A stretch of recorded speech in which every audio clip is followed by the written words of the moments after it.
اعوذ باللہ من الشیطان اللعین الرجیم بسم اللہ الرحمن الرحیم الحمد للہ رب العالمین والعاقبۃ للمتقین والجنۃ للمؤمنین والنار للملحدین والصلاة والسلام علی سید الانبیاء والمرسلین سیدنا و نبینا و شفیعنا ابی القاسم محمد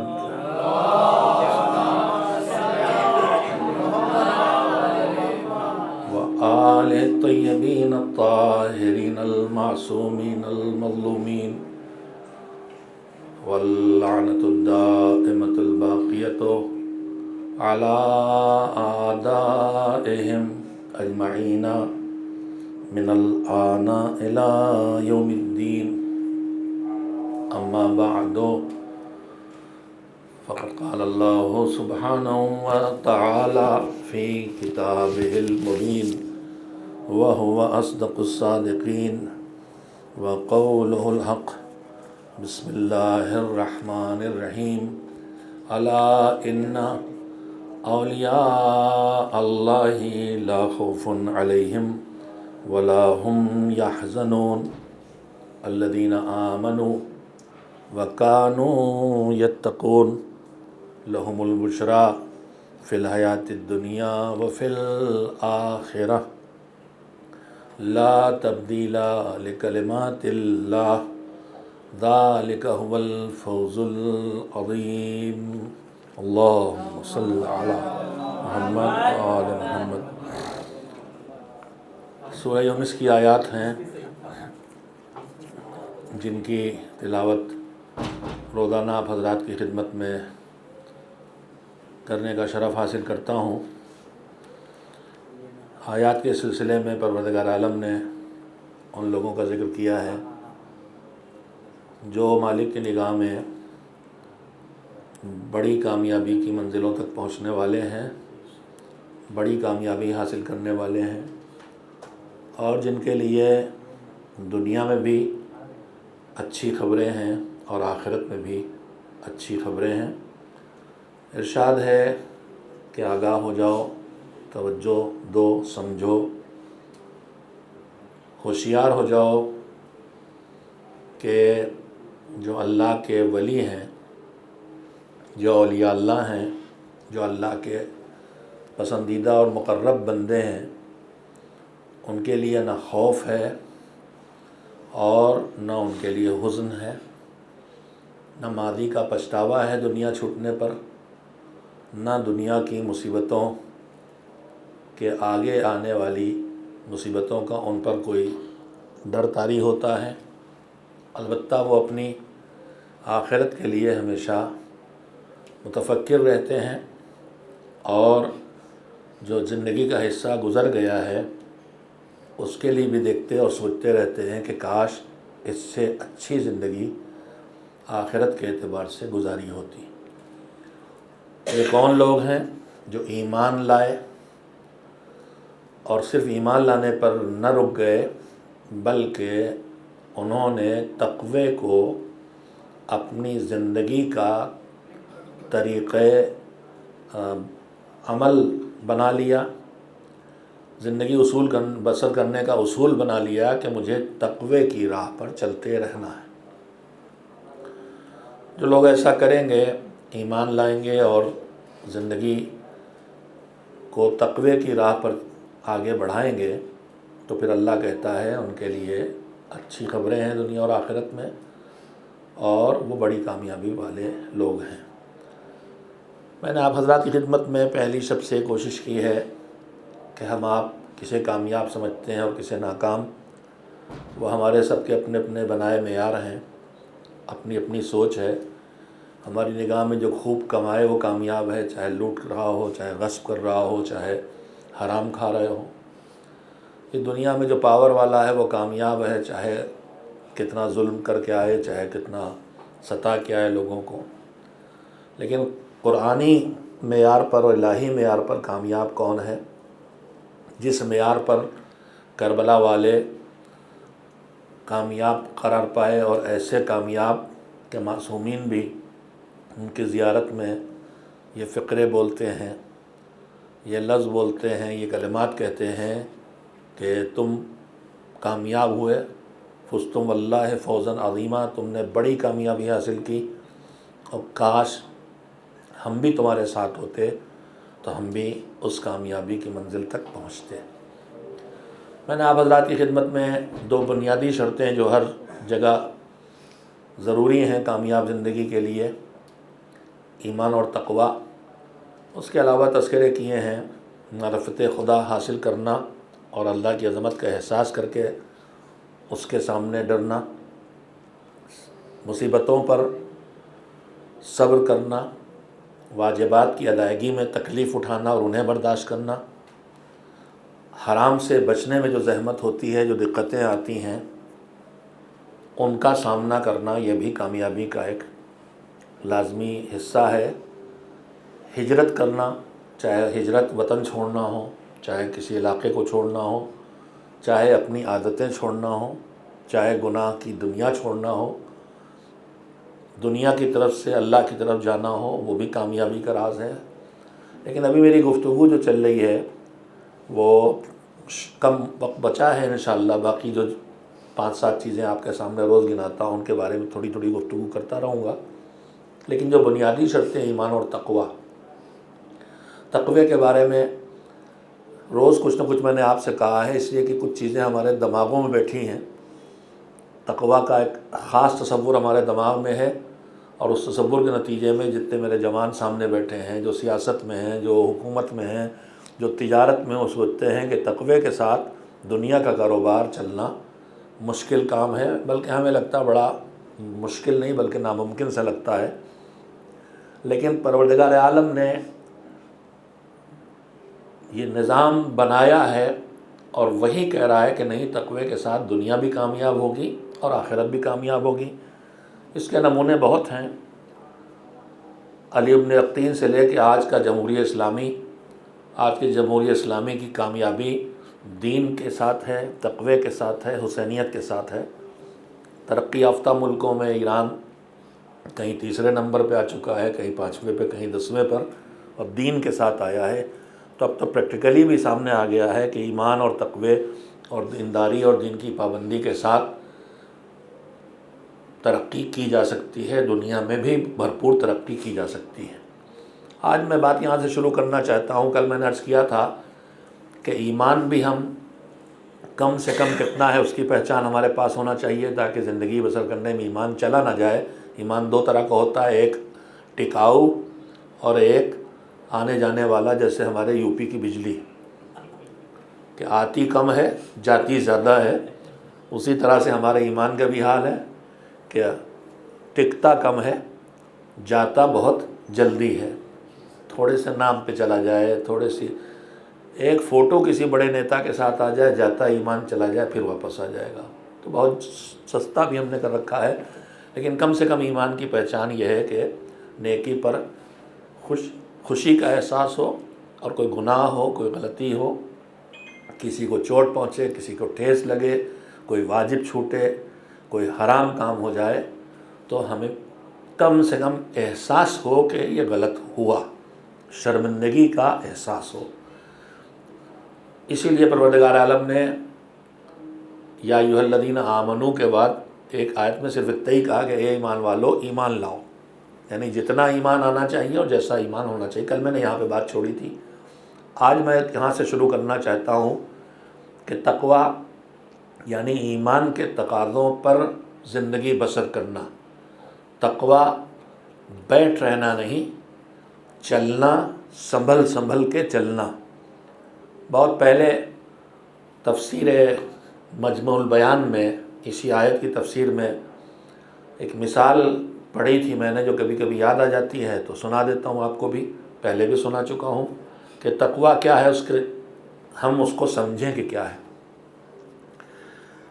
اس کی مثال یہ ہے کہ ہم آپ شہر کی زندگی بسر کر رہے ہیں، ہم آپ جہاں بھی ہمیں آنا جانا ہے، آتے جاتے ہیں، تو راستے بنے ہوئے ہیں، سڑکیں بنی ہوئی ہیں، گلیاں بنی ہوئی ہیں، ان راستوں پہ ہم منزل تک آ رہے ہیں۔ آپ حضرات جو یہاں اس فرش ادا پہ ہیں، دور آئے ہیں، کوئی کہیں سے کوئی کہیں سے، تو راستے بنے ہوئے تھے۔ آپ کو کیا کرنا پڑا؟ گھر سے نکلے اور اس راستے پہ چلے اور چل کے یہاں تک آ گئے۔ آپ کو کہیں راستہ بنانا نہیں پڑا، بنے ہوئے راستوں پہ آپ آئے ہیں۔ البتہ کبھی کبھی ابھی اس کی دوسری مثال یہیں پہ دیے دیتا ہوں کہ اسی میں آپ کو کبھی ماشاءاللہ سے آپ پالا گلی پہنچے، دونوں طرف موٹر سائیکلیں کھڑی ہیں، بالکل راستہ نہیں ہے، تو آپ تھوڑا سے موٹر سائیکل کو دائیں بائیں کھسکا کے بچا بچا کے نکلتے ہیں۔ تو جب تک آپ صرف چلتے ہیں وہ ایک روش ہے کہ بنے ہوئے راستے پہ چل رہے ہیں، اور ایک روش یہ ہے کہ آپ چل رہے ہیں، بارش ہوئی ہے، پانی بھرا ہے جگہ جگہ، کہاں گٹر ہے، کہاں پہ پانی سڑک ٹوٹی ہے، کہاں پہ گہرا کھانچا ہے، اور کہاں پہ موٹر سائیکل ہٹانا ہے۔ تو یہاں آپ دو کام کرتے ہیں، چلتے بھی ہیں، راستہ بناتے بھی ہیں، گڈھوں میں گرنے سے خود کو بچاتے بھی ہیں۔ لہذا تقویٰ صرف چلنے کا نام نہیں ہے، تقویٰ راستہ بنا بنا کے چلنے کا نام ہے، اور خود کو بچا بچا کے چلنے کا نام ہے، کہ نہ میں کسی دوسرے کو ڈیمیج کروں اور نہ کوئی مجھے دوسرا ڈیمیج کر پائے۔ صاحب مجموع البیان نے اس کی پر مثال دی ہے، اب بھی سمجھی جا سکتی ہے۔ انہوں نے کہا ایک تو بنے ہوئے راستوں پہ چلتے ہیں، ایک کبھی کبھی ہم جنگلوں میں جاتے ہیں پکنک کے لیے۔ ہم آپ مثلاً جاتے ہیں، اس زمانے میں تو جنگلوں سے راستے ہی تھے بہت زیادہ، تو اب پکنک کے لیے ہم گئے، تو پکنک جب گھومنے جاتے ہیں تو کبھی جھاڑیاں ہیں، کبھی نالا ہے، کبھی کائی لگی ہے، کبھی روڑے ہیں، کبھی کوئی سانپ بچھو ہے، سبھی کچھ مل سکتا ہے۔ تو اب آپ کہیں شاخ جھکی ہوئی ہے، آپ چل رہے ہیں تو کبھی شاخ کو ہٹایا، سر بچایا، کبھی پہ نیچے دیکھا پتھر پہ پیر سلپ نہ کر جائے، کبھی جھاڑیوں سے گزرے تو دامن بچا گزرے، کہیں الجھ نہ جائیں۔ تو وہاں آپ چل بھی رہے ہیں، راستہ بنا بھی رہے ہیں، اور خود کو بچا بھی رہے ہیں۔ تقویٰ زندگی کے گناہوں کے جنگل میں چلنے کا نام ہے، کہیں لالچ کی کائی پہ پیر پھسل نہ جائے، کہیں غرور کی شاخ سے سر ٹکرا نہ جائے، کہیں ہوس کے جھاڑیوں میں کردار کا لباس الجھ نہ جائے۔ بس بیٹھ رہنے کا نام تقویٰ نہیں ہے، خود کو بچا بچا کے اور راستہ بنا بنا کے چلنے کا نام ہے۔ حرام کو ہٹاتے رہو، مستحب اور واجبات کی راہ پہ آگے بڑھتے چلے جاؤ، اسی کا نام تقویٰ ہے۔ ایک صلوات بھیجیں محمد و آل محمد۔ ہماری روش، زندگی کی روش کو تقوی کے اصولوں پہ چلنا چاہیے۔ اس سلسلے میں قرآن مجید کی ایک آیت بھی آپ کو سنانا چاہتا ہوں۔ میں نے عرض کیا تھا کہ قرآن مجید میں ایمان والوں سے خطاب کرتے ہوئے 89 آیتیں ہیں، جس میں پروردگار عالم نے ایمان والوں سے گفتگو کی ہے۔ قرآن میں 6500 سے زیادہ آیتیں ہیں، مشہور گنتی اس کی 6666 ہے، لیکن آیت کہاں سے کہاں تک ہے اس کی گنتی میں اتفاق رائے نہیں ہے، لہذا اس سے کم بھی گنتی بتائی جاتی، اس سے زیادہ بھی بتائی جاتی۔ لیکن ان 6500 سے زیادہ آیتوں میں 89 آیتیں ہیں جو یا ایھا الذین آمنو سے شروع ہوئی ہیں، اے ایمان والو۔ انہی میں سے ایک آیت میں نے کل پڑھی تھی، یا ایھا الذین آمنو آمنو، اے ایمان والو ایمان لاؤ۔ آج ایک دوسری آیت سنانا چاہتا ہوں جس میں تقوی کا حکم دیا گیا ہے۔ بسم اللہ الرحمن الرحیم، یا ایھا الذین آمنوا اتقوا اللہ ولتنظر نفس ما قدمت لغد واتقوا اللہ۔ اے ایمان والو تقوی اختیار کرو، اور ہر آدمی یہ دیکھتا رہے کہ اس نے کل کے لیے کیا بھیجا ہے۔ واتقوا اللہ، اور دیکھو تقوی اختیار کیے رہنا۔ 2-3 باتیں اس آیت کے ذریعے آپ تک پہنچانا چاہتا ہوں۔ سب سے پہلی بات، جب قرآن کہتا ایمان والو، تو قرآن جن ہاتھوں میں ہے وہ سب کہتے ہیں یہ ہم ہیں، ہم سے کہہ رہا، ایمان والو ہم ہیں۔ اور قرآن کن ہاتھوں میں ہے؟ جن کے گلے کاٹے جا رہے ہیں، قرآن ان ہاتھوں میں بھی ہے۔ جو گلے کاٹ رہے ہیں قرآن ان ہاتھوں میں بھی ہے، یہ بھی دعوے دار ہیں کہ ہم مومن، اور وہ بھی دعوے دار ہیں کہ ہم مومن۔ تو پھر اب یہ متضاد نظریے والے آپس میں ایک دوسرے کے بالکل ٹکراؤ والے، یہ دونوں مومن ہو، یہ تو ممکن نہیں ہے۔ تو پھر مومن کون ہے؟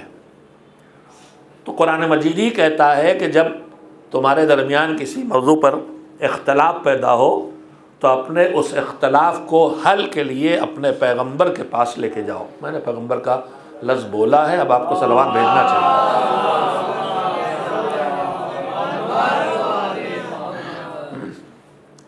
حضور سے حل کراؤ، تو حضور مسئلہ پہلے ہی حل کر کے گئے کہ دعوے داری کوئی کرے، مگر حضور کی نگاہ میں ایمان والا کون ہے؟ حضور کی نگاہ میں ایمان والا کون ہے؟ تو مشہور ترین حدیث ہے، مشہور ترین اور معتبر ترین، اور تمام علماء اسلام نے یہ حدیث نقل کی ہیں، ان میں سے جو منتقل کی ہیں ان میں سے یہ حدیث بھی ہے کہ حضور نے مولائے کائنات امیر المومنین حضرت علی بن ابی طالب علیہ السلام کو مخاطب کرتے ہوئے فرمایا کہ یا علی حبک ایمان و بغضک کفر و نفاق، اے علی تم سے محبت ایمان ہے اور تم سے بغض دشمنی کینہ عداوت کفر ہے اور نفاق ہے۔ اے علی تم سے محبت ایمان ہے اور تم سے بغض، تم سے دشمنی، تم سے کینہ کفر ہے، نفاق ہے۔ علی سے محبت کے کتنے نام دیے حضور نے؟ علی سے، مولا علی سے محبت کو ایک نام دیا، ایمان، اور مولا علی سے بغض، مولا علی سے دشمنی، مولا علی سے عداوت کو کتنے نام دیے؟ دو، کفر و نفاق۔ علی سے دشمنی کفر، علی سے دشمنی نفاق۔ محبت کو ایک نام، دشمنی کو ایک صلوات بھیجے، تھوڑا اور آگے آ جائے، مومنین آتے رہیں گے۔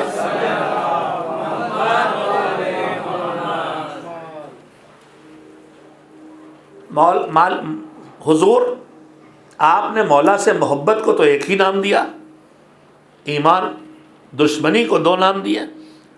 تو ہمارا جیسا کوئی بولنے والا ہو چھوٹا موٹا تو وہ تو کبھی کبھی بے ضرورت الفاظ بول جائے، مگر یہ تو صاحب نہج البلاغہ علی کے استاد ہیں، ان کے یہاں کوئی لفظ غیر ضروری تو آئے گا نہیں، تو انہوں نے محبت کو ایک نام دیا، دشمنی کو دو نام دیے۔ شاید وجہ یہ ہو، دیکھیے محبت ہو چاہے دشمنی، چاہے محبت ہو چاہے عداوت، یہ دونوں ان کے ٹھکانے کہاں ہیں؟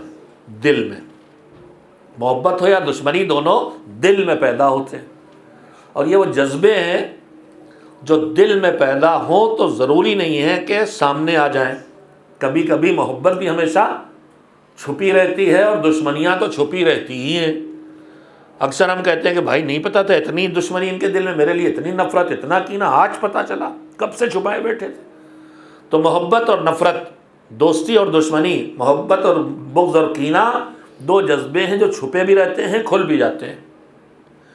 تو کھلی محبت بھی ہوتی ہے، چھپی محبت بھی ہوتی ہے، کھلی دشمنی بھی ہوتی ہے، چھپی دشمنی بھی ہوتی ہے۔ اب اس کے بعد حضور کے ارشاد پہ توجہ دیجئے، اے علی تم سے محبت ایمان ہے۔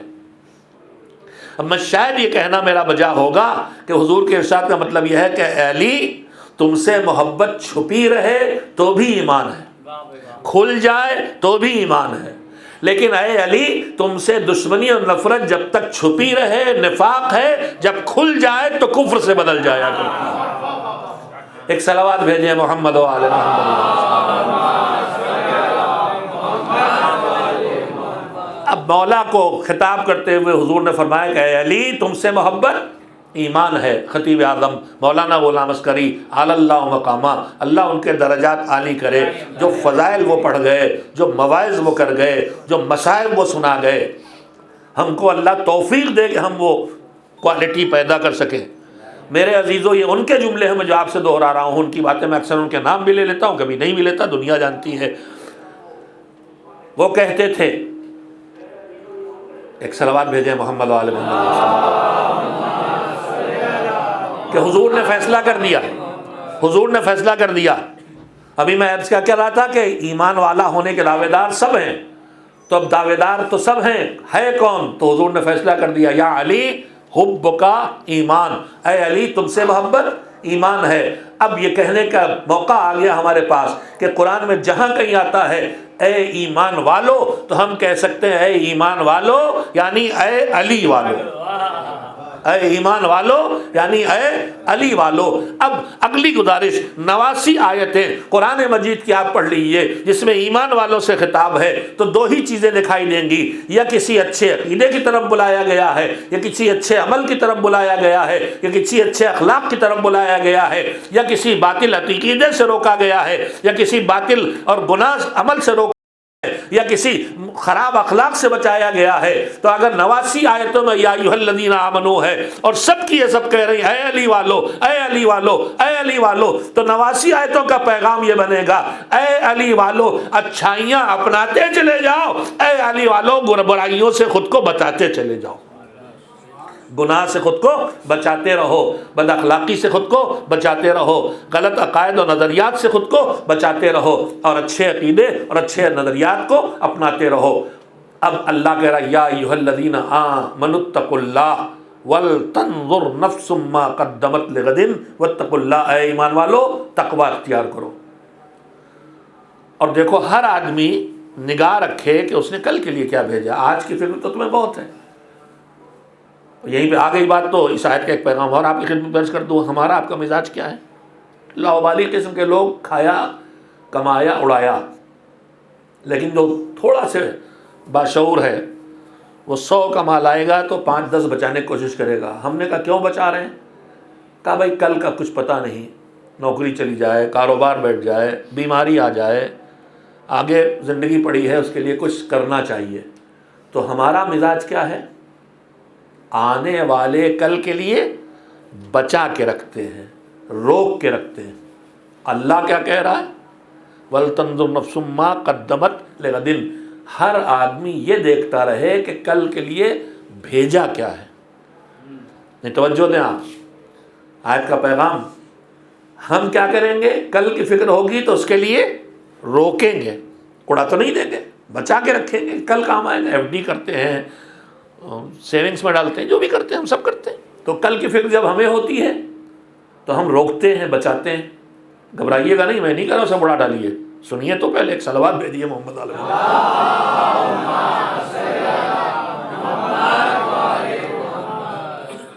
ہماری فکر ہوتی ہے کل کی تو ہم بچا کے روک کے رکھتے ہیں۔ اللہ کہہ رہا ہے ہر آدمی دیکھے کہ بھیجا کیا ہے، تو فطرت کے خلاف تو حکم خدا ہو نہیں سکتا۔ تو پھر ہے کیا؟ ہے یہ کہ جس کل کے لیے ہم روکتے ہیں وہ ہے دنیا کا آنے والا کل، اور اللہ کہہ رہا ہے کل کے لیے بھیجا کیا ہے؟ وہ ہے آخرت کا آنے والا کل۔ دنیا میں جو روکو گے وہ کام آئے گا، آخرت میں جو بھیجو گے وہ کام آ جائے گا۔ ایک صلوات بھیجے محمد و آل محمد۔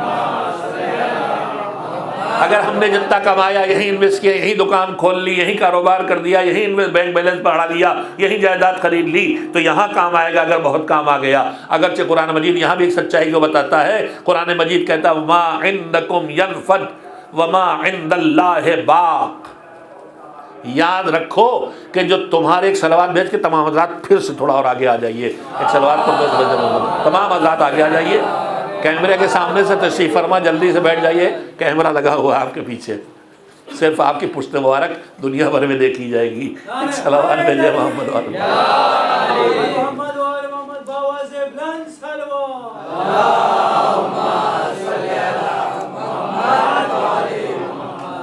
ایک اور صلوات مل جل کے بھیج دیں محمد والے۔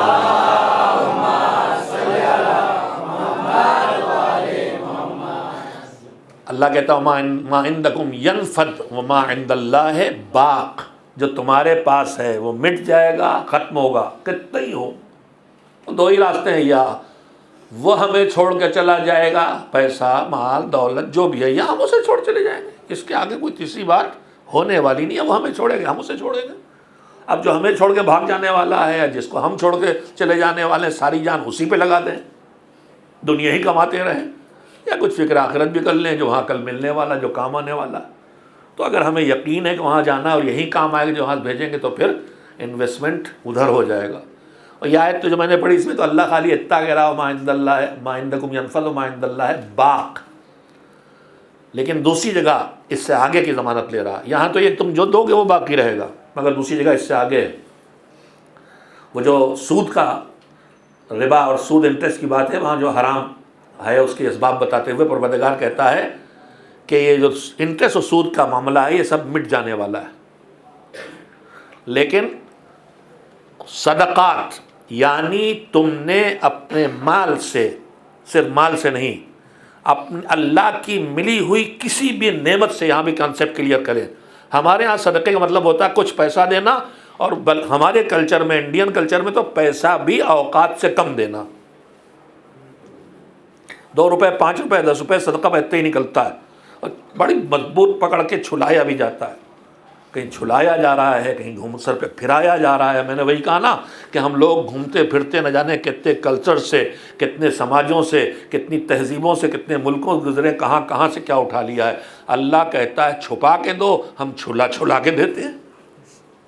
نہ کہیں صدقہ چھپانے کی چیز ہے، نہ بیمار کے تکیے کے نیچے رکھ کے آنے کی چیز ہے.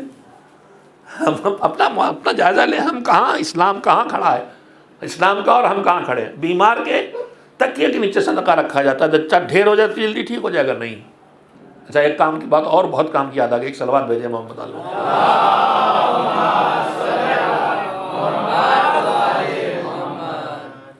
صدقہ ہماری نگاہ میں صرف کچھ پیسے دینا ہے. پہلی بات تو یہ ہے کہ صدقہ ہر وہ چیز جو آپ پر واجب نہیں ہے، نعمت خدا، کوئی بھی نعمت خدا جس کا پہنچانا آپ پر کسی تک واجب نہیں ہے، وہ آپ دیں. پیسہ دیں صدقہ، غلہ دیں صدقہ، کپڑے دیں صدقہ.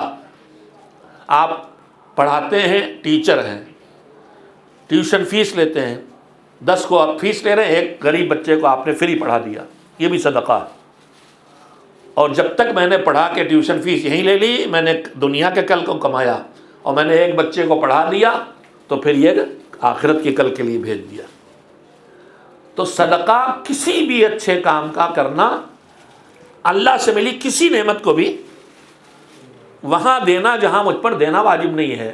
بچوں کا خرچ مجھ پہ واجب ہے، ماں باپ کا میرے ذمہ ہے، اگر ضرورت مند ہے اور ان کا خرچ چلنے کوئی راستہ نہیں تو وہ واجبات ہیں، وہ صدقہ نہیں ہے.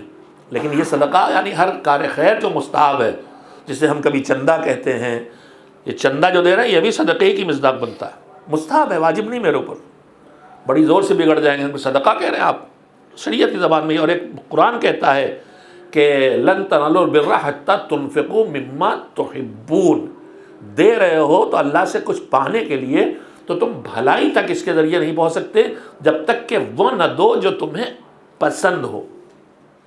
10 کا نوٹ نکالنے میں میری کسک نہیں ہوتی، ویلو نہیں اس کی. میری 50 سے مثلا شروع ہوتی ہے، اوقات کے 50 دوں تو لگے کچھ گیا. تو یہاں سے وہ مما تحبون شروع ہوتا ہے کہ میں وہ دے رہا ہوں جس سے مجھے کچھ لگاؤ ہے، جو مجھے اچھا لگتا ہے، جس کی ویلو میری نگاہ میں ہے. جس کی ویلو نہیں ہے اس کی ویلو اللہ کی نگاہ میں نہیں. اپنے نگاہ میں ویلو والی چیز دو گے تب اللہ کی نگاہ میں ویلو بنے گی. تو صدقہ کے بارے میں عرض کر رہا تھا، لیکن اسی میں ایک لفظ اور ہماری روزمرہ کی زندگی میں استعمال ہوتا ہے، امام ضامن. میں عرض کر رہا تھا ہمارا مزاج شریعت شناسی کا کمزور ہے. صدقہ جان کی حفاظت کا ذریعہ، صدقہ مال کی حفاظت کا ذریعہ، صدقہ مصیبتوں سے بچانے کا ذریعہ، انہونیوں سے بچانے کا ذریعہ. لیکن جب آپ اپنے ارادے سے کریں، ہم کہاں بیگم چائے بنانے چلی، ہاتھ ہلا، پیالی ٹوٹ گئی، چلو اچھا ہوا جان بچی، صدقہ نکل گیا. ارے اس میں کہاں صدقہ نکل گیا، برباد ہو گیا بھائی. گھر میں عورتیں کہتی ہیں نا صدقہ نہیں، صدقہ یوں نہیں نکل جاتا زبردستی، کہیں پہنچاؤ ضرورت مندی تک. وہ ایک پیالی چائے دروازے فقیر آئے تو اسے پلا دیتے، صدقہ نکل جاتا ہے. یہ جو دودھ ابل گیا صدقہ نہیں نکلا، یہ جو انڈا ٹوٹ گیا صدقہ نہیں نکلا. یہ سب ہوتا ہے ہمارے گھروں.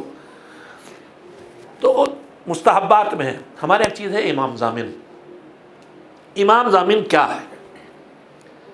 صدقہ نکل جائے تو کام کرتا ہے. میں نے بھی کہا نا تکیوں کے نیچے ہم رکھ دیتے ہیں. صدقہ جب ہاتھ میں پہنچے اس کے کہ جس کی ضرورت ہے تب وہ کام کرے گا. اور اس کا کام حفاظت، اس کا کام بچانا، اس کا کام مصیبتوں سے نکالنا، بیماریوں سے نکالنا، بیماریوں کو روکنا، پریشانیوں کو روکنا، یہ ساری چیزیں مگر جب جائے تو کرے گا، رکھنے سے نہیں کرے گا. یہ یاد رکھیں. آپ ہماری مجبوری ہوتی ہے ہم گھر میں نکال کے رکھ دیتے ہیں، لیکن ضرورت مند کو حتی الامکان جتنی جلدی ممکن ہو اتنی جلدی پہنچانا چاہیے. تو صدقہ پہنچنے پہ کام کرتا ہے. اگر یہ بات آپ کے دماغ میں کلیئر ہو گئی تو میں اگلی بات کہوں. ہمارے ہاں جب سفر پہ آدمی جانے لگتا ہے، اس کی حفاظت کے جو انتظام ہوتے ہیں اس میں ایک صدقہ نکالا جاتا، وہ بھی ہمارے ہاں دیہاتوں میں اب صدقہ مثلا چاول ہی لے کے آئیں گے، گیہوں ہی لے کے آئیں گے. بھائی جس زمانے میں نہیں تھا پیسہ تو چاول گیہوں دیتے تھے. اب یہ چاول گیہوں دو گے اس غریب کو تو وہ لے جا کے اونے پونے دکان سے بیچ کے تیل خریدے گا. تو آپ چاول کیوں نکال رہے ہیں؟ وہ نکالیے تو اس کے کام کا ہو. اچھا چاول بھی لیے کھڑے انگلی لگائیے اس میں، چھلائیے اس کو. صدقہ بھی ہے تو چھلائے بغیر نہیں ہوتا، مطلب میری مصیبتیں اس میں ٹرانسفر ہو کے وہاں چلی جائیں. تو یہ تو وہیں سے آیا ہے جو چوراہوں پہ وہ چرخے بنے ہوتے ہیں کہ کوئی اس کو پھان جائے لیمو اور مرچ اور بلا میری ان کو ٹرانسفر ہو جائے. اس سے زیادہ خود غرضی دنیا میں کیا ہو سکتی؟ میری بلا دوسرے کے سر چلی جائے. یہ کیوں نہ سوچو کہ میری بلا میرے سر سے بھی ٹلے اور کسی اور سر پہ نہ جائے. یہ جو ہوتا ہے کیا ہوتا ہے، جو جگہ جگہ جو اس کو بنے ہوتے ہیں، جو اس کو صبح ہم بھی بچتے گزرتے ہیں. ہم نہیں، میں نہیں کرتا الحمدللہ، میں تو کچلتا گزرتا ہوں. جو بگاڑ سکتے ہو بگاڑو، پروردگار عالم کے علاوہ تمہارے بس کی بات نہیں ہے. ایک صلوات بھیجیں محمد علیہ. یہ وہم ہم کو اپنے دلوں سے نکالنا چاہیے. کہتے کہ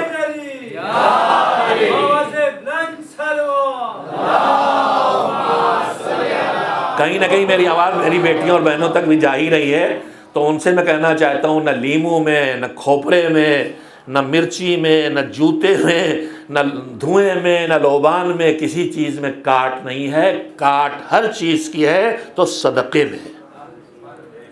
اور صدقہ تب قبول ہوگا جب پہلے اپنا واجب نکال دیا جائے گا. خمس نکالا نہیں، صدقہ نکالتے رہیے. ڈی ویلو کوئی قیمت نہیں. پہلے اپنا واجب نکالو پھر آؤ. نماز سب روز پڑھیں اور مغرب کی روز قضا کریں. واجب نماز نہ پڑھیں، مستحب کریں، کیا ہوگا؟ نہیں ہونے والا. لہذا جس فیلڈ کا مستحب کام کرنا ہے اس فیلڈ کا واجب پہلے ادا ہونا چاہیے. تو خیر بات سے بات نکلتی رہی. صدقہ چھڑانے کی چیز نہیں ہے، دینے کی چیز ہے. البتہ صدقے میں اللہ نے دونوں باتیں کہی ہیں. ترجیح دی گئی ہے چھپا کے دینے کو، اور ایسے دو کہ ایک ہاتھ سے دو تو دوسرے ہاتھ کو بھی پتہ نہ چلے. لیکن دوسری طرف کچھ کام چھپا کے بھی کرنے کے ہیں اور کھل کے بھی کرنے کی ہیں. چھپانا اپنے اور مالک کے لیے ہے، کھلنا دوسروں کو سکھانے کے لیے. اچھا کام کھل کے کرو تاکہ دوسرے بھی دیکھیں. تو صدقہ کھلے طور پہ بھی دیا جا سکتا ہے. خیر میں امام ضامن پہ چلا گیا تھا، پھر ادھر آ گیا. امام ضامن کیا ہے؟ دیکھیے شریعت میں جو رکوع شریعہ ہیں ان میں کچھ واجب ہیں، کچھ مستحب ہیں. جو ذمہ داریاں رکھی گئی ہیں، مثلا خمس نکالنا ہم پر واجب ہے. بچت ہو جائے، جو ہو نہیں ہے بچا ہے، کچھ بچت ہو جائے نہیں جو بچ جائے. ایک ڈیٹ آپ رکھیں گے، گھر خالی نہ ہوگا. ماچس کی تیلی سے لے کے موٹر سائیکل کے پیٹرول تک اور چائے کی پتی سے لے کے شکر تک گھر میں کچھ ضرور ہوگا، اتنے ہی خمس نکال لیجیے. نہ کہیں ہمارے یہاں بچت نہیں ہوتی. بچت تو سب کے یہاں ہوتی. حساب کر لیجیے نہیں ہوتی بچت، کہیں اللہ مالک بچے ہی نہیں کچھ. حساب تو کیجیے. تو خمس واجب ہے. زکوٰۃ واجب ہے. زکوٰۃ پیداوار پہ ہے. ہم لوگ پیداوار والوں میں نہیں ہیں. جو گیہوں پیدا کر رہے ہیں، انگور کھجور پیدا کر رہے ہیں، ان پر واجب. بھیڑ بکریوں پہ ہے، اس کی بہت شرطیں ہیں. سونا چاندی سکے کا وہ بھی نہیں. تو مگر زکوٰۃ واجبات میں ہے. واجب زکوٰۃ، واجب صدقہ، فطرہ واجب. اس کے بعد کچھ گناہ ایسے جن میں کفارہ واجب ہے. کچھ واجبات نہیں کر سکتا آدمی، مجبوری ہے تو بھی کفارہ ہے. جیسے روزہ بڑھاپے میں نہیں رکھ پاتا تو ایک مد اس کے بدلے میں دے گا. تو جو پیسہ منتقل کرنے کے ذریعے ہیں ان کے مختلف نام ہیں. خمس ہے، زکوٰۃ ہے، فطرہ ہے، مستحبات میں قربانی ہے، ہبہ ہے، ہدیہ ہے. آپ نے مجھے کوئی تحفہ دیا، میں نے آپ کو دیا، ہدیہ ہے. میراث ہے. یہ سارے نام ہیں معاملات کے ادھر سے ادھر ہونے کے، مختلف نام. امام ضامن جو آپ بازو پہ باندھے جاتے ہیں ہمارے یہاں، یہ کس کیٹیگری میں جائے گا؟ یہ خمس میں جائے گا؟ نہیں. زکوٰۃ میں جائے گا؟ نہیں. ہبہ میں جائے گا کہ میرے بازو باندھا ہے میں کھا لوں، مجھے دیا ہے؟ نہیں. ہدیے میں جائے گا؟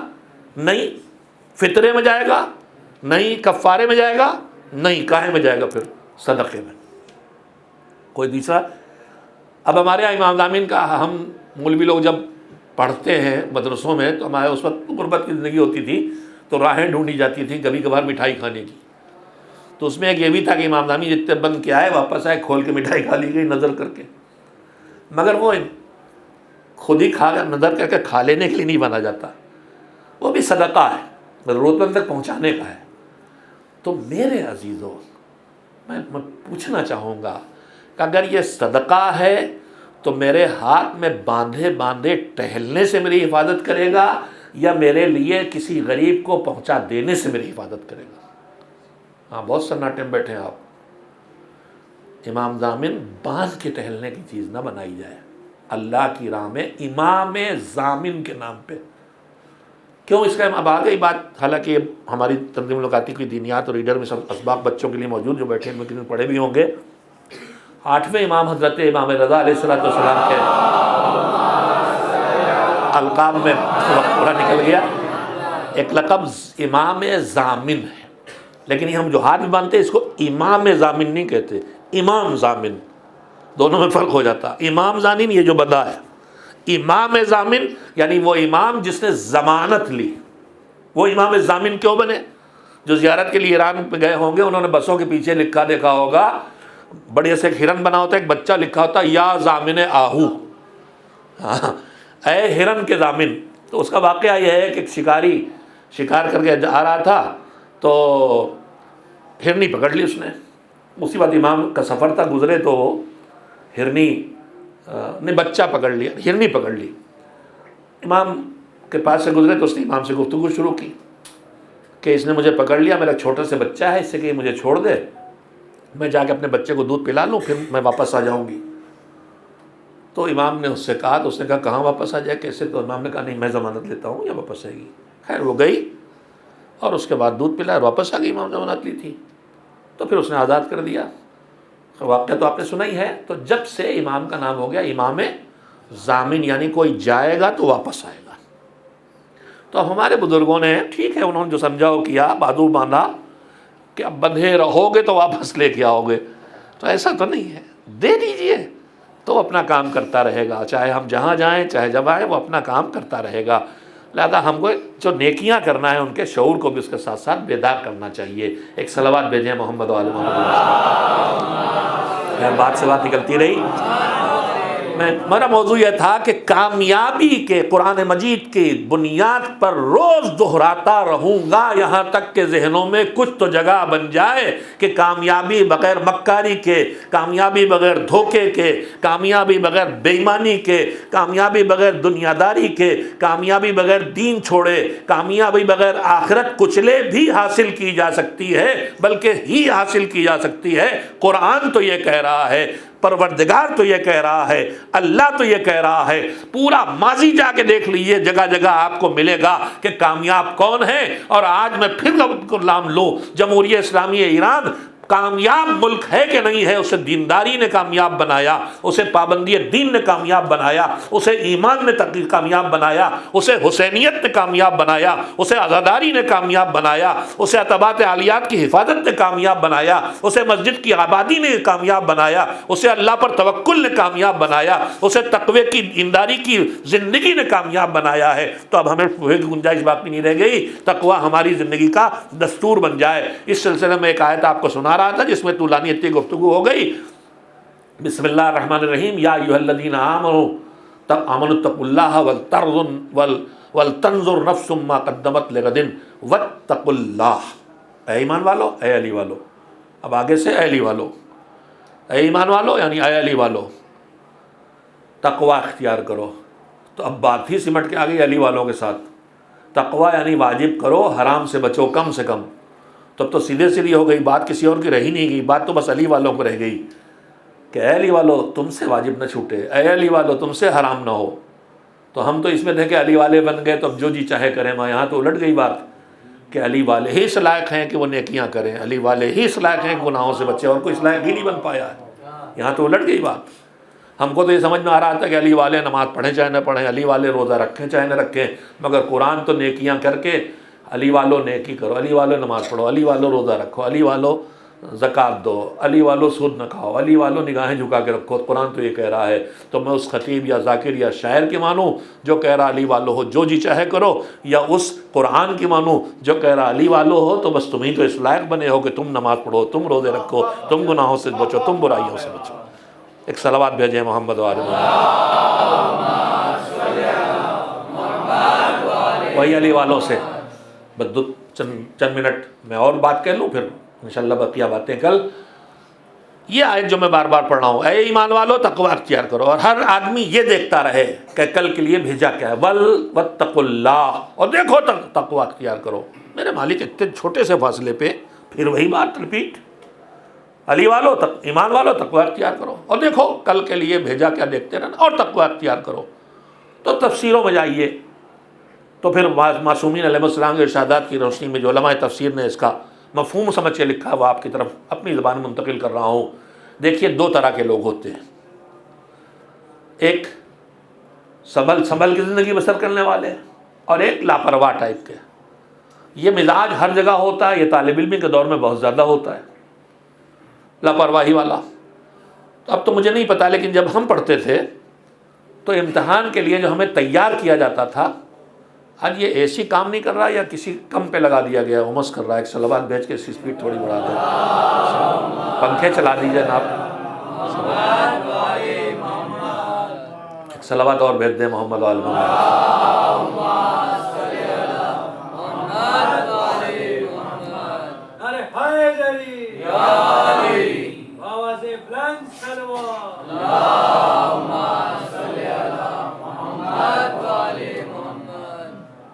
امتحان کی جب ہماری تیاری کرائی جاتی تھی تو اس میں ایک چیز سکھائی جاتی تھی، ہاں چلا اس کو چل جائے گا، آپ میری طرف توجہ رکھیں، ایک صلوات بھیج دیں محمد۔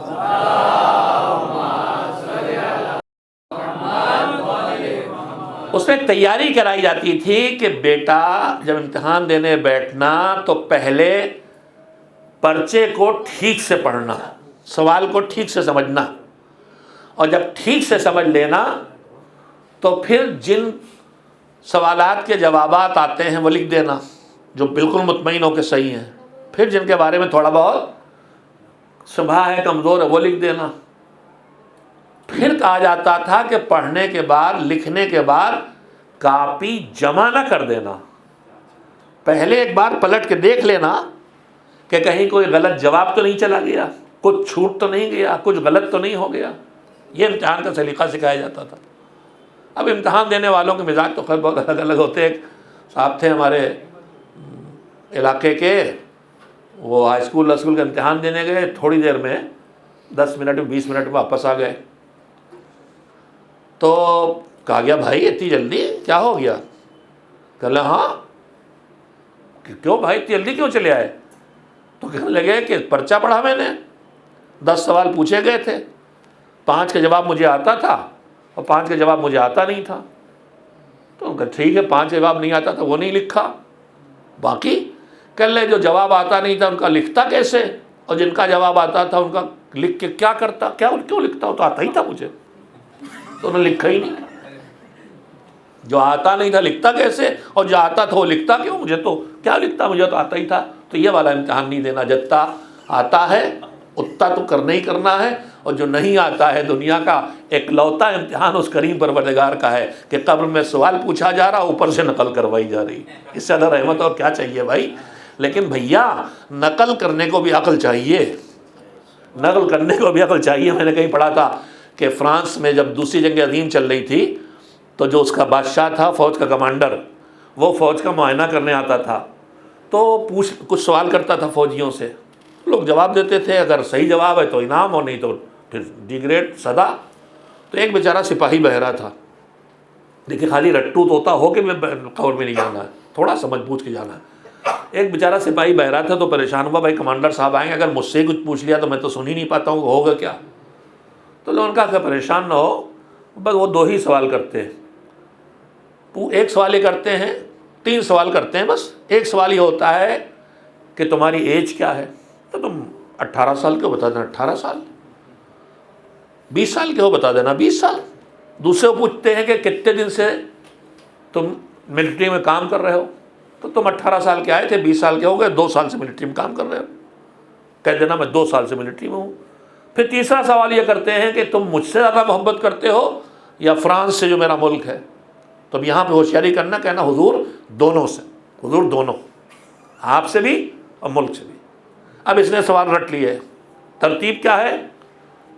تمہاری ایج کیا ہے؟ کتنے دن سے نوکری کر رہے ہو؟ کس کو زیادہ چاہتے ہو؟ رٹ کے سوال تیار۔ اب وہ آیا پوچھنے، اس نے ذرا ترتیب بدل دی۔ اس نے سب سے پہلے پوچھا کہ نوکری کتنے دن سے کر رہے ہو؟ تو ان کے ہاں پہلا سوال کیا تھا؟ تمہاری ایج کیا ہے؟ تو کہنے لگے 2 سال نوکری۔ اس نے پوچھا تمہاری نہیں، الٹ گئی بات، مجھ سے الٹ گئی۔ اس نے پہلا سوال یہ تھا کہ تمہاری ایج کیا ہے؟ تو 20 سال۔ نوکری کب سے؟ 2 سال۔ انہوں نے سوال الٹ دیا، پہلا سوال کر لیا کہ نوکری کب سے کر رہے ہو، ان کے یہاں پہلا سوال کیا تھا؟ تو الٹ گئی کہ 2 سال۔ نوکری کب سے کر رہے ہیں؟ سوال غلط ہی تھا، 2 سال۔ اچھا 2 سال نہیں 18 سال، معاف کریں گے، میں مجھ سے ہی پلٹ گیا۔ اچھا پہلا سوال تھا ایج کیا ہے، پوچھ لیا نوکری کب سے، تو کہنے لگا 18 سال۔ اچھا تمہاری ایج کیا ہے؟ اب ان کا سوال تھا 2 سال۔ کہنے لیں تم پاگل ہو کہ مجھے پاگل سمجھتے ہو؟ کہنے لیں حضور دونوں۔ تو یہ والی نہیں چلے گی، قبر میں تلقین میں نقل تو کرائی جائے گی، لیکن تھوڑا بہت دین سمجھ کے قبر میں جانا چاہیے۔ ایک صلوات بھیجیں محمد والے آپ سے بات نکلتی جا رہی۔ تو امتحان کا ایک سلیقہ سکھایا جاتا تھا کہ سمجھ کے جواب دینا، ایک جواب دے کے فوراً جمع نہ کر دینا، پلٹ کے دیکھنا، کچھ چھوٹ گیا ہے تو بڑھا دو، کچھ غلط ہو گیا ہے تو کریکٹ کر دو۔ بس میں ختم کر رہا ہوں۔ اللہ کہہ رہا یا ایھا الذین آمنوا اتقوا اللہ ولتنظر نفس ما قدمت لغد واتقوا اللہ، اے ایمان والو دیکھو سنبھل کے زندگی بسر کرنا، اللہ کے احکام کی پابندی لاپرواہی نہ ہونے پائے، توجہ دے کے دیکھنا کیا واجب ہے نہ چھوٹے، کیا حرام ہے نہ ہو۔ تم سنبھل کے چلو گے مگر پھر بھی چوک ہوتی رہے گی، لہذا مڑ کے دیکھتے رہنا۔ جو وقت گزرتا چلا گیا ہے اس میں کچھ چھوٹا ہو تو کر لیں، کچھ غلط ہوا ہو تو سدھار لیں، کچھ غلطی ہو گئی ہو تو توبہ کر لیں۔ لاپرواہی سے زندگی بسر کرنے والوں میں شامل ہو کے امتحان حیات میں ناکام نہ ہو جانا، سنبھل کے کرتے رہنا، پلٹ کے دیکھتے رہنا، نیکیاں بڑھتی چلی جائیں گی، گناہوں سے پاک ہوتے چلے جاؤ گے، نجات کی منزل تک خود کو پہنچا لو گے۔ ایک صلوات بھیجیں محمد و آل محمد علیہ السلام۔ بس عزیزان محترم، آپ کا بہت وقت لے لیا میں نے۔ میرے عزیزو، میں نے صرف اتنی کوشش کی ہے کہ کربلا والوں کو یاد کرنے بیٹھے ہیں تو کربلا والوں کو معصومین سے تمغہ ملا، اصحاب حسین کو، انصار حسین کو، جون حبشی سے لے کے فقیہ کوفہ حبیب ابن مظاہر تک، فزتم واللہ فوزا عظیما، تم کامیاب اور بڑی کامیابی پائی۔ تو ان کی یاد کے سہارے، ان کی کامیابیوں کے راز ہم پہچانیں، سمجھیں اور اپنے اندر اس کو لانے کی کوشش کریں، تاکہ جو ہم روز تمنا ظاہر کرتے ہیں کہ آپ کامیاب ہوئے، کاش ہم بھی ہوتے تو ہم بھی کامیاب ہوتے، یہ مایوسی نہیں ہے۔ پروردگار عالم نے ہمیں مایوسیوں کے لیے نہیں بنایا ہے۔ میں آپ سے پوچھوں، کاش ہم ہوتے، یعنی ہم نہیں ہیں، مگر حسین نے اس کا دروازہ کھلا رکھا ہے۔ مصائب کی بات شروع کر دی میں نے۔ کسی کے ساتھ ہونے کے لیے جسمانی طور پہ ساتھ ہونا ضروری نہیں ہے۔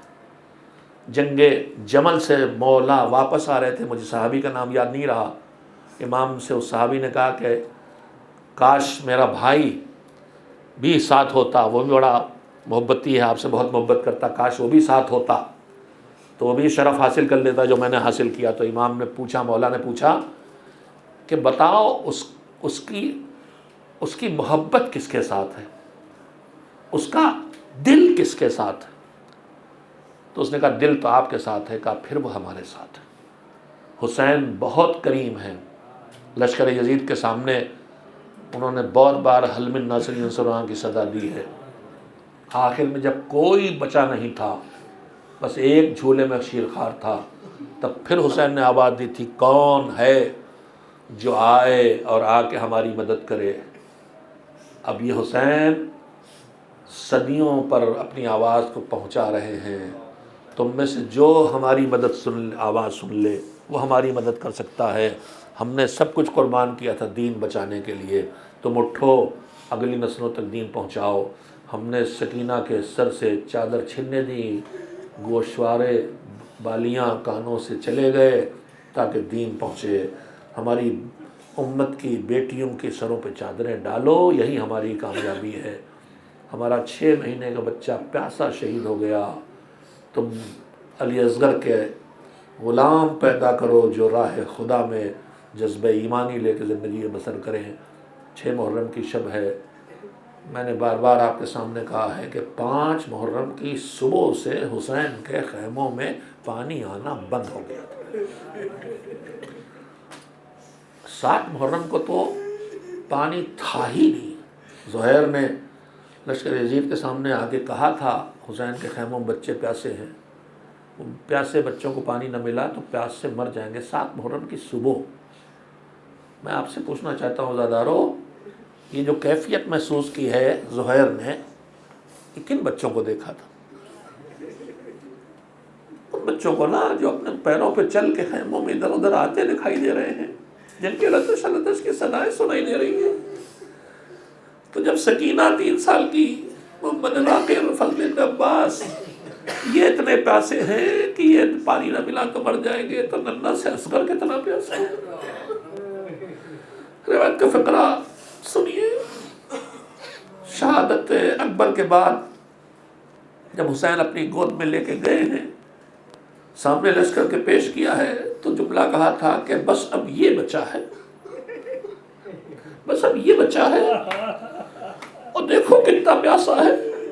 ایک لفظ ہے عربی کا یتلظا، آپ نے دیکھا ہوگا مچھلی جب پانی سے نکال لی جاتی ہے تو ایک تو یوں تڑپتی ہے، اس کے علاوہ چھوٹا سے منہ مچھلی کھول کے کبھی کھولتی ہے۔ یہ تلذہ کی کیفیت یہ ہے کہ لدنے سے دہن کو شدت تشنگی ہے۔ اصغر کبھی کھولتے تھے، کبھی لبوں کو بند کر لیتے تھے، کبھی زبان کوشش کرتے تھے سوکھے ہونٹوں پہ پھیر کے کچھ تری کر لے۔ یہ کیفیت تھی، ننھی سی زبان اس ہونٹوں پر پھیر کے لبوں کو تر کرنے کی کوشش۔ حسین، علی کا لخت جگر حسین، کچھ جگہ ایسی ہے جہاں حسین جیسے لگتا ہے کہ یہ جری شرمندہ ہے۔ اس میں ایک منزل کون سی تھی؟ جب قاسم نے پکارا چچا اور حسین سرانے پہنچے تو لاش زندہ قاسم پامول ہو چکے تھے، تو احساس شرمندگی میں کہہ رہے تھے چچا شرمندہ ہے کہ جب بلایا تو آ نہ سکا، جب آیا تو تمہاری مدد نہ کر سکا۔ انہی جگہوں میں سے ایک جگہ یہ بھی ہے جب اصغر کی ننھی سی لاش لے کے خیموں میں واپس آئے تھے تو سر جھکائے کھڑے تھے رباب۔ اجرکم اللہ۔ حسین کا قافلہ جب مدینے سے چلا ہے، میں نے ابھی مسجد میں پڑھا تھا، فاطمہ حسین کی بڑی بیٹی رباب سے بھیا کو گود میں لے لیا، بھیا آنے پہ تیار نہیں تھے، کسی کی گود بھی نہیں آیا۔ آخر کو حسین نے جھک کے کانوں میں کچھ کہا، وہ یہی تھا کہ میرے لال ٹھیک ہے تم نہ چلو گے، مگر کربلا میں جب تمہارا بابا اکیلا ہوگا تو تمہارے بابا کی بات پہنچائے گا کون؟ حسین نے استغاثہ بلند کیا، حل من ناصر ینصرنا۔ خیموں میں کوہرام برپا ہو گیا۔ کیا بات ہو گئی زینب، ابھی تو میں زندہ ہوں۔ کہا حسین بھیا، جب سے تم نے حل من ناصرین کی صدا بلند کی ہے، اصغر تو کس میں پڑے تھے، ہوش کا اصغر کو، مگر جب سے تمہاری یہ آواز پتہ نہیں کانوں میں پہنچی ہے، اتنی طاقت اصغر میں کہاں سے آ گئی، تڑپ کے جھولے سے گرا دیا ہے، اور اپنا اماں کی گود میں لکتے ہیں، نہ پھوپھی کی گود میں، نہ بہن کی گود میں تڑپ رہے ہیں۔ حسین سمجھ گئے میرا بھیا، میرا لال وعدہ پورا کرنا چاہتا ہے۔ کہا لاؤ، لے کے آؤ، لے جائیں، شاید کسی کو رحم آ جائے پانی پلا دے. لے کے نکلے، در خیمہ پہ رباب کھڑی ہے، حسین لے کے جا رہے ہیں.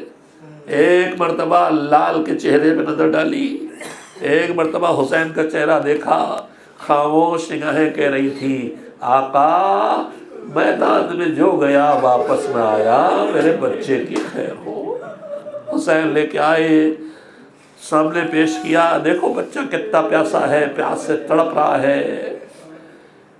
کوہرام برپا ہو گیا.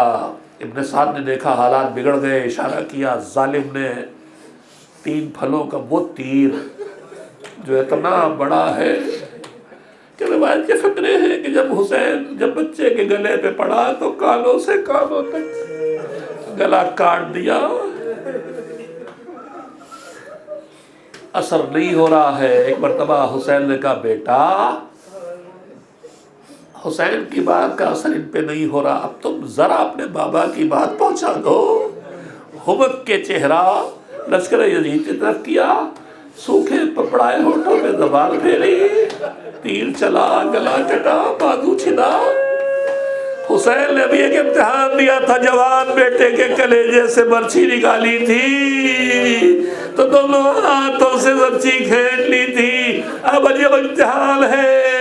ارے پہلو گود میں بچہ ہے اسے بھی سنبھالے، تیر کھینچنا ہے اسے بھی نکالے، خون کو زمین پہ گرنے سے روکنا ہے اسے چلو میں بھرے. تیر بھی کھینچا، خون بھی چلو میں بھرا، آسمان کی طرف پھینک دیا، ایک قطرہ واپس نہ آیا. ننھی سی ذبح کی ہوئی لاش کو لے کے خیموں کی طرف چلے. ایک مرتبہ شاید رباب کا چہرہ سامنے آیا، آقا میرے لال کی خیر ہو. رک گئے، انا للہ و انا الیہ راجعون. پھر دل کو مضبوط کیا، پھر آواز دی رضن بقضائہ و تسلیما لامرہ، الہی فیصلے پر راضی ہو اور سر تسلیم خم ہے. کئی بار اس کیفیت سے دو چار ہوئے، پھر در خیمہ پہ پہنچے.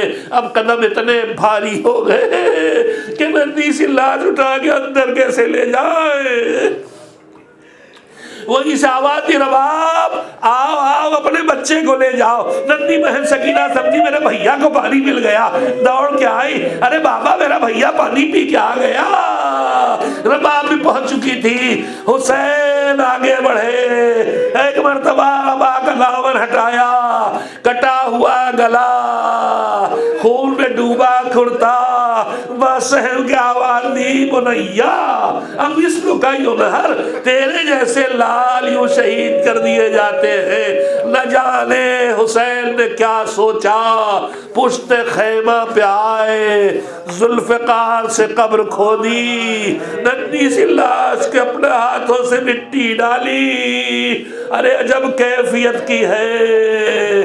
میر انیس نے بیان کیا، ننھی سی قبر کھود کے، اصغر کو گاڑ کے، شبیر اٹھ کھڑے ہوئے، دامن کو جھاڑ کے، واہ مظلومہ واہ اسرا وسيعلم الذين ظلموا أي منقلب ينقلبون.